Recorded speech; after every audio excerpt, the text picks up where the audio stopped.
شروع اللہ کے نام سے جو بڑا مہربان نہایت رحم والا ہے۔ خدا جب ہم نے موسیٰ سے 40 رات کا وعدہ کیا تو تم نے ان کے پیچھے بچڑے کو معبود مقرر کر لیا اور تم ظلم کر رہے تھے۔ پھر اس کے بعد ہم نے تم کو معاف کر دیا تاکہ تم شکر کرو، اور جب ہم نے موسیٰ کو کتاب اور معجزے عنایت کیے تاکہ تم ہدایت حاصل کرو۔ اور جب موسیٰ نے اپنی قوم کے لوگوں سے کہا کہ بھائیو، تم نے بچڑے کو معبود ٹھہرانے میں بڑا ظلم کیا ہے، تو اپنے پیدا کرنے والے کے آگے توبہ کرو اور اپنے تئیں ہلاک کر ڈالو، تمہارے خالق کے نزدیک تمہارے حق میں یہی بہتر ہے۔ پھر اس نے تمہارا قصور معاف کر دیا، وہ بے شک معاف کرنے والا اور صاحب رحم ہے۔ اور جب تم نے موسیٰ سے کہا کہ موسیٰ، جب تک ہم خدا کو سامنے نہ دیکھ لیں گے تم پر ایمان نہیں لائیں گے، تو تم کو بجلی نے آ گھیرا اور تم دیکھ رہے تھے۔ پھر موت آ جانے کے بعد ہم نے تم کو از سر نو زندہ کر دیا تاکہ احسان مانو، اور بادل کا تم پر سایہ کیے رکھا اور تمہارے لیے من و سلوہ اتارتے رہے کہ جو پاکیزہ چیزیں ہم نے تم کو عطا فرمائی ہیں ان کو کھاؤ پیو، مگر تمہارے بزرگوں نے ان نعمتوں کی کچھ قدر نہ جانی، اور وہ ہمارا کچھ نہیں بگاڑتے تھے بلکہ اپنا ہی نقصان کرتے تھے۔ اور جب ہم نے ان سے کہا کہ اس گاؤں میں داخل ہو جاؤ اور اس میں جہاں سے چاہو خوب کھاؤ پیو، اور دیکھنا دروازے میں داخل ہونا تو سجدہ کرنا اور حطتن کہنا، ہم تمہارے گناہ معاف کر دیں گے اور نیکی کرنے والوں کو اور زیادہ دیں گے۔ تو جو ظالم تھے انہوں نے اس لفظ کو جس کا ان کو حکم دیا تھا بدل کر اس کی جگہ اور لفظ کہنا شروع کیا، پس ہم نے ان ظالموں پر آسمان سے عذاب نازل کیا کیونکہ نافرمانیاں کیے جاتے تھے۔ اور جب موسیٰ نے اپنی قوم کے لیے خدا سے پانی مانگا تو ہم نے کہا کہ اپنی لاٹھی پتھر پر مارو۔ انہوں نے لاٹھی ماری تو پھر اس میں سے 12 چشمے پھوٹ نکلے، اور تمام لوگوں نے اپنا اپنا گھاٹ معلوم کر کے پانی پی لیا۔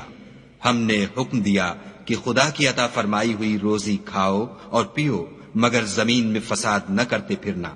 اور جب تم نے کہا کہ موسیٰ، ہم سے ایک ہی کھانے پر صبر نہیں ہو سکتا، تو اپنے پروردگار سے دعا کیجئے کہ ترکاری اور ککڑی اور گیہوں اور مسور اور پیاز وغیرہ جو نباتات زمین سے اگتی ہیں ہمارے لیے پیدا کر دے۔ انہوں نے کہا کہ بھلا عمدہ چیزیں چھوڑ کر ان کے بدلے ناقص چیزیں کیوں چاہتے ہو؟ اگر یہی چیزیں مطلوب ہیں تو کسی شہر میں جا اترو، وہاں جو مانگتے ہو مل جائے گا۔ اور آخر کار ذلت و رسوائی اور محتاجی و بے نوائی ان سے چمٹا دی گئی، اور وہ خدا کے غضب میں گرفتار ہو گئے، یہ اس لیے کہ وہ خدا کی آیتوں سے انکار کرتے تھے اور اس کے نبیوں کو ناحق قتل کر دیتے تھے، یعنی یہ اس لیے کہ نافرمانی کیے جاتے اور حد سے بڑھے جاتے تھے۔ جو لوگ مسلمان ہیں یا یہودی یا عیسائی یا ستارہ پرست، یعنی کوئی شخص کسی قوم و مذہب کا ہو، جو خدا اور روز قیامت پر ایمان لائے گا اور عمل نیک کرے گا، تو ایسے لوگوں کو ان کے اعمال کا صلہ خدا کے ہاں ملے گا، اور قیامت کے دن ان کو نہ کسی طرح کا خوف ہوگا اور نہ وہ غمناک ہوں گے۔ اور جب ہم نے تم سے عہد کر لیا اور کوہ طور کو تم پر اٹھا کھڑا کیا اور حکم دیا کہ جو کتاب ہم نے تم کو دی ہے اس کو زور سے پکڑے رہو، اور جو اس میں لکھا ہے اسے یاد رکھو تاکہ عذاب سے محفوظ رہو، تو تم اس کے بعد عہد سے پھر گئے، اور اگر تم پر خدا کا فضل اور اس کی مہربانی نہ ہوتی تو تم خسارے میں پڑ گئے ہوتے۔ اور تم ان لوگوں کو خوب جانتے ہو جو تم میں سے ہفتے کے دن مچھلی کا شکار کرنے میں حد سے تجاوز کر گئے تھے، تو ہم نے ان سے کہا کہ ذلیل و خوار بندر ہو جاؤ، اور اس قصے کو اس وقت کے لوگوں کے لیے اور جو ان کے بعد آنے والے تھے عبرت اور پرہیزگاروں کے لیے نصیحت بنا دیا۔ اور جب موسیٰ نے اپنی قوم کے لوگوں سے کہا کہ خدا تم کو حکم دیتا ہے کہ ایک بیل ذبح کرو، وہ بولے، کیا تم ہم سے ہنسی کرتے ہو؟ موسیٰ نے کہا کہ میں خدا کی پناہ مانگتا ہوں کہ نادان بنوں۔ انہوں نے کہا، اپنے پروردگار سے التجا کیجئے کہ وہ ہمیں یہ بتائے کہ وہ بیل کس طرح کا ہو۔ موسیٰ نے کہا، پروردگار فرماتا ہے کہ وہ بیل نہ تو بوڑھا ہو اور نہ بچڑا، بلکہ ان کے درمیان یعنی جوان ہو، سو جیسا تم کو حکم دیا گیا ہے ویسا کرو۔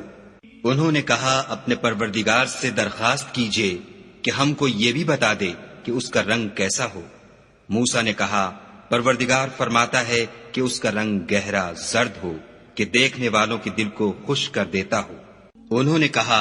اب کے پروردگار سے پھر درخواست کیجئے کہ ہم کو بتا دے کہ وہ اور کس کس طرح کا ہو، کیونکہ بہت سے بیل ہمیں ایک دوسرے کے مشابہ معلوم ہوتے ہیں، پھر خدا نے چاہا تو ہمیں ٹھیک بات معلوم ہو جائے گی۔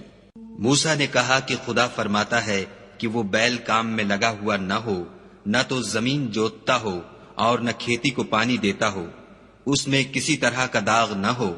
کہنے لگے اب تم نے سب باتیں درست بتا دیں، غرض بڑی مشکل سے انہوں نے اس بیل کو ذبح کیا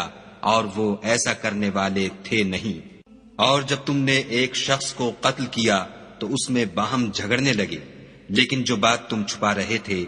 خدا اس کو ظاہر کرنے والا تھا۔ تو ہم نے کہا کہ اس بیل کا کوئی سا ٹکڑا مقتول کو مارو،